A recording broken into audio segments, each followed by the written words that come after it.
Saudara-saudari terkasih di dalam Tuhan Yesus Kristus. Shalom, salam sejahtera dan berkah dalam. Kami, di Pendalaman Iman Katolik Online, menyadari di antara kita semua umat seiman dalam Tuhan Yesus Kristus. Banyak yang tidak sempat ataupun kurang tertarik untuk membaca Alkitab, maka dari itu kami memberikan rangkuman intisari isi masing-masing kitab per kitab dari Alkitab sesuai judul yang tertera di bawah ini. Maka diharapkan kita dapat memahami isi dalam masing-masing kitab tersebut. Selamat menyimak.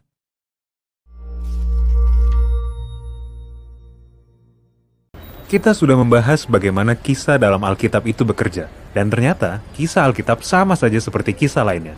Kita harus memperhatikan para tokohnya, latar, dan alur ceritanya.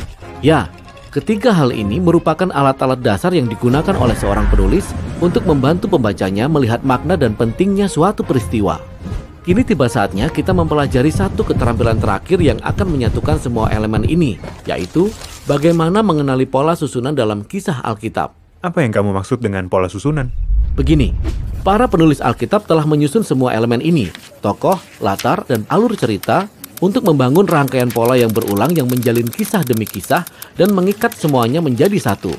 Ketika kita memperhatikan pola-pola ini, kita dapat melihat bagaimana kisah-kisah yang berbeda di seluruh Alkitab telah diatur untuk mempertegas tema-tema utamanya. Kedengarannya menarik, tetapi bagaimana kita bisa tahu cara menemukan sebuah pola dalam Alkitab? Para penulis Alkitab melakukannya dengan samar-samar. Jadi cara terbaik untuk menemukannya adalah dengan memperhatikan kata kunci dan gambaran yang disematkan untuk menghubungkan berbagai kisah. Sebagai contoh, ambil salah satu tema utama dalam Alkitab, yakni keadaan manusia yang ruwet dan tragis. Baiklah. Mari kita mulai dari awal, ketika Allah menciptakan dunia yang sangat baik. Benar. 7 kali disebutkan Allah melihat bahwa semuanya itu baik. Jadi jelas ini merupakan kata-kata yang penting. Nah, perhatikan. Allah menunjuk dua tokoh yang bernama manusia dan hidup untuk berkuasa atas dunia ini demi namanya. Dan Allah memberitahu mereka bahwa semuanya baik untuk dimakan, kecuali pohon pengetahuan baik dan jahat. Namun kemudian manusia mulai meragukan Allah. Dan dalam kitab Kejadian kita bisa membaca, mereka melihat bahwa pengetahuan dari pohon ini baik untuk mereka. Lalu kita juga membaca, mereka ingin sekali menjadi bijaksana, dan akhirnya mereka mengambil apa yang mereka inginkan. Lalu semuanya menjadi hancur berantakan. Kisah ini bercerita tentang keadaan manusia. Kisah ini sendiri merupakan kisah yang sangat kuat, tetapi para penulis Alkitab tidak berhenti di situ saja. Mereka mengubahnya menjadi sebuah pola yang kembali terjadi pada Abraham dan Sarah. Allah membawa mereka ke tanah perjanjian dan menjanjikan mereka seorang anak, tetapi mereka tidak mempercayai Allah. Mereka menjadi tidak sabar, dan kemudian kita bisa membaca kata-kata yang sama. Mereka melihat budak mereka yang dari Mesir, lalu mengambil dia dan melakukan apa yang menurut mereka baik. Mengerti? Ya, kisahnya serupa. Lalu dari kisah Harun di Gunung Sinai, kita bisa membaca bagaimana ia melihat lalu mengambil emas dari bangsa Israel untuk membuat patung lembu emas. Atau kisah tentang Akhan yang melihat emas milik orang Kanaan. Dia menginginkannya lalu mengambilnya untuk dirinya sendiri. Pola ini menunjukkan bagaimana godaan bagi satu orang dapat mengakibatkan penderitaan bagi banyak orang. Benar sekali, sama seperti kisah Saul. Kita juga membaca bahwa orang-orang Israel melihat dia. Mereka menginginkan dia, lalu mengambil dia sebagai raja, supaya mereka bisa seperti bangsa-bangsa lainnya. Tapi pemerintahan Saul membawa mereka pada kehancuran. Atau kisah tentang Daud, yang menceritakan bahwa ia melihat Batsheba dan menginginkan dia, lalu mengambil dia, dan kemudian membunuh suaminya. Kemudian keluarga Daud mulai saling menghancurkan. Jadi kita bisa melihat ada satu tema utama yang terus diulang-ulang. Semua kisah ini dirancang untuk memperlihatkan pola dari godaan. Yang cukup menyedihkan. Namun pengulangan ini membangun suatu pengharapan akan seseorang yang akan datang untuk mengakhiri polanya.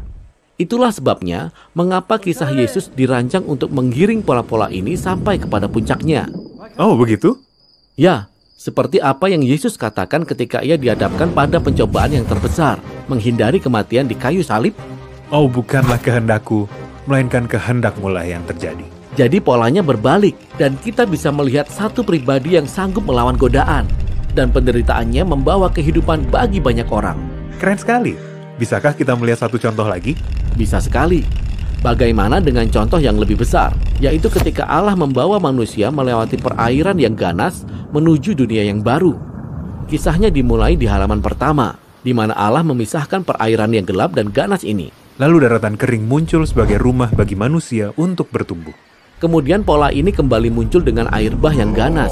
Lalu Allah menyelamatkan orang-orang yang tersisa, yaitu Nuh dan keluarganya melewati perairan ini, sehingga mereka dapat melangkah ke daratan yang kering dan menjadi umat manusia versi kedua.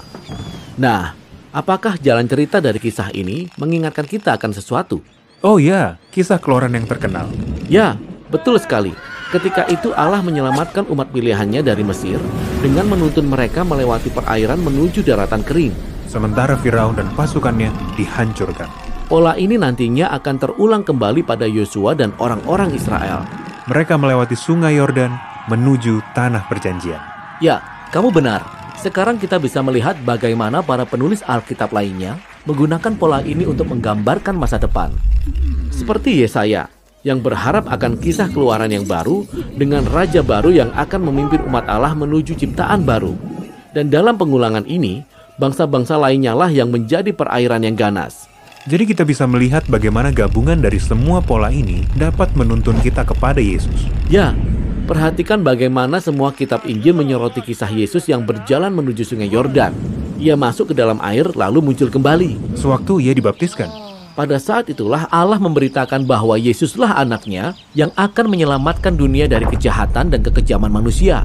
Dengan berjalan menuju kematian, tetapi kemudian bangkit kembali. Itulah sebabnya mengapa pembaptisan menjadi hal yang sangat penting bagi para pengikut Yesus. Karena itu artinya kita turut mengambil bagian dalam pola terdahulu ini, yakni dengan melewati air kematian, lalu mengikut Yesus menuju ciptaan yang baru. Pola-pola susunan ini kelihatannya sangat penting. Ya, karena inilah sebenarnya cara penulis Alkitab menjadikan ratusan kisah Alkitab sebagai satu kesatuan. Dan setiap pola akan membangun satu tema inti dari seluruh kisah Alkitab yang akan menuntun kita kepada Yesus. Bagus.